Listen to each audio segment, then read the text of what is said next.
In the previous section of this course, we talked about, or at least we began to talk about, building calculations within Excel. And we saw just a simple little calculation. We were able to do some addition as far as referencing cells. We were able to take a cell reference, such as B4, and then add that to cell reference B5. Then add that to B6 and B7 and B8. We were able to do some addition. You've got all your mathematical operators available to you. You've got the addition symbol, you got minus, subtraction, you got multiplication, you got division, you got your exponent, you got all those various operators that you can utilize to perform arithmetic type calculations. Math, right? Well, built into the Excel application, the nice people at Microsoft have built several functions that we can then utilize to perform calculations. So that's what we're going to take a look at next year. And I've created this super slick little PowerPoint presentation to talk a little bit about what Excel functions are, how we can utilize them to help us become more efficient as we work with our data inside of Excel.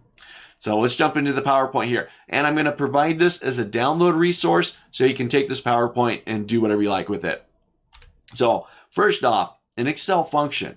Really, all an Excel function is a predefined calculation. That's it.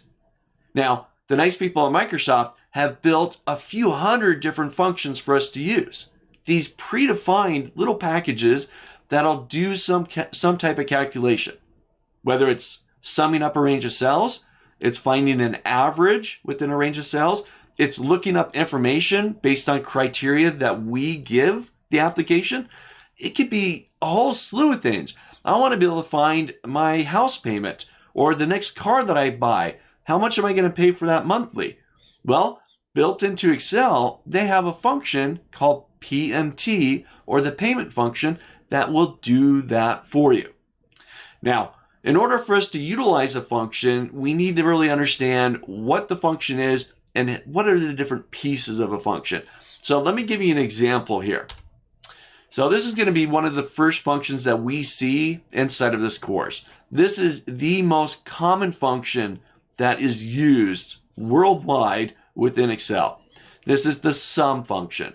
So here's an example, and this is taken right from the exercise file from the monthly budget worksheet that we're creating together as a group. So the sum function, as you can see here, I want to build a sum up. I want to add up a range of cells.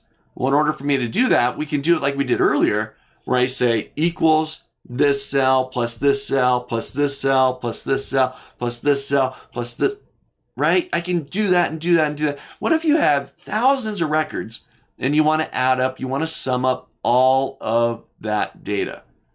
That could take forever, right? Typing that out like we did earlier. Well, built into Excel, we got the sum function that'll streamline those efforts. Now, I want to break down functions in general. There's really three different pieces that we use as we build out an Excel function. Now, we just saw a quick preview of the sum function, but let's now break it down into its three different pieces. The first thing, and we've actually already seen this, every calculation, from the simplest calculation to the most absurd, complex, uber huge, dynamic, whatever, huge function, right, or calculation, they all start with the same thing. From the most basic to the most complex, they all start with the equal sign. Now, the next step, as far as using a function, you then need to designate or denote which function you want to use. For example, if I want to sum up a range of cells, I'll say equals, and I'll bring in the sum function. That's its name, sum, S-U-M. If I want to find the average of a range of cells, I'll say equals average. That's it. Now, the thing about learning functions, it's just that. You got to learn the functions. We got to know that, oh, there's a sum function. There's an average function. There's a function for looking up information. There's a function for finding the minimum value from a range of cells or the maximum value from a range of cells. We got to learn what the functions are. But once you got that down, then there's one more piece. We got to bring in the function arguments or the parameters that that function needs. So let me give you an example of a complete function here.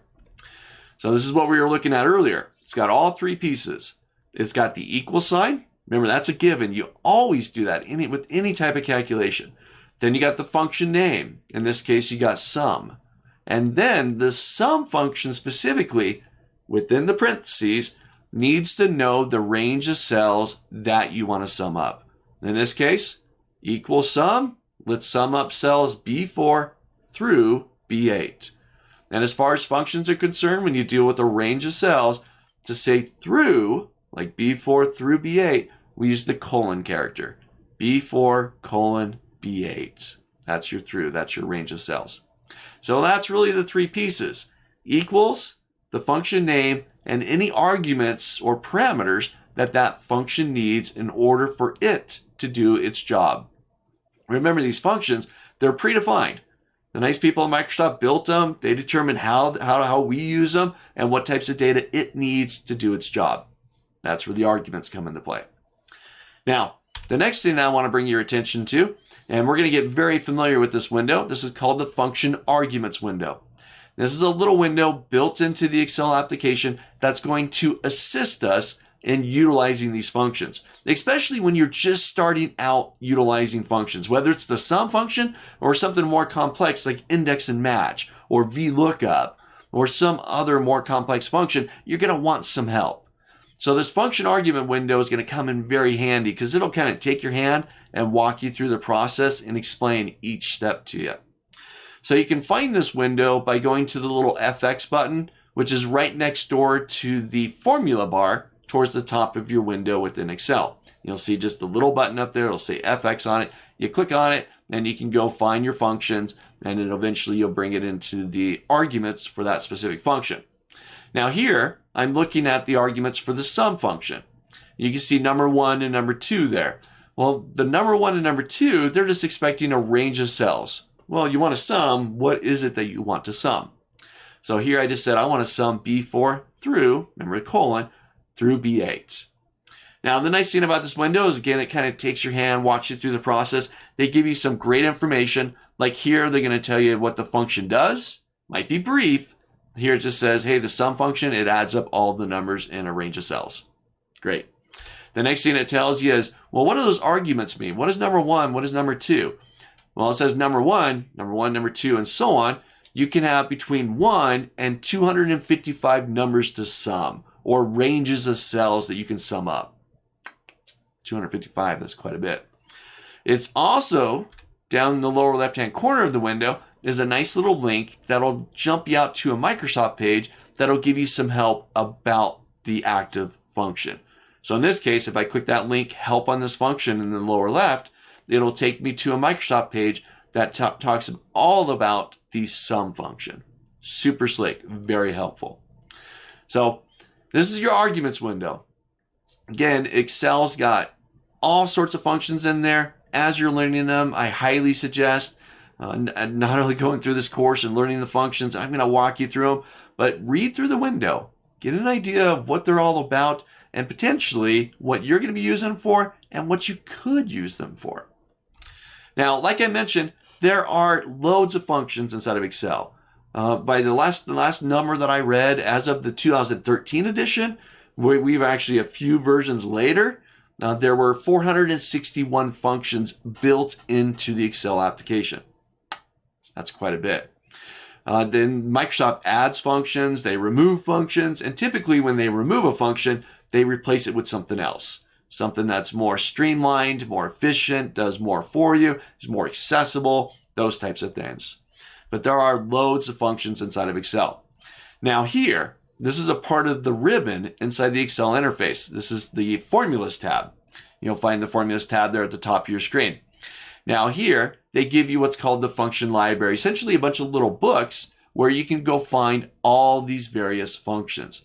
And we're going to take a look at this. We're going to become familiar with it and how you can find the various functions that live inside of your copy of Excel. All right, so get ready for this. I'm excited. I love functions. Any way that's going to save me time and help me become more efficient as I'm performing calculations, great. Let's get in there. First, we're going to start out with some more basic type functions like sum, min, max, average, count, those types of things. And as you progress later and later inside of this course, we're going to see more complex, more advanced, those larger uber dynamic functions that I spoke about earlier. All right, get ready for it. Let's jump into the next lecture.